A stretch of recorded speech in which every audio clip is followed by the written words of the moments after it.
Dy raste të vjedhjeve të rënda janë raportuar mbrëmjen e djeshme në dy lokacione të ndryshme në Kosovë, por që të dyja kanë ndodhur në kohën e njëjtë, rreth orës 21:20. Njëra prej tyre ka ndodhur në kompleksin Marigona Residence në komunën e Graçanicës, ku persona të panjohur kanë deportuar në një shtëpi të një shtetasi turk dhe kanë vjedhur një kasafort me para dhe stoli ari me vlerë rreth 50.000 euro.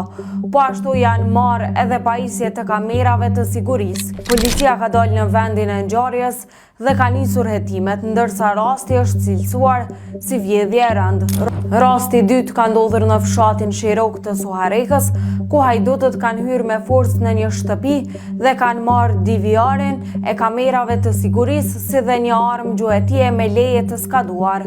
Edhe këto njësitë policore dhe forenzika kanë dalë në terren për ekzaminime.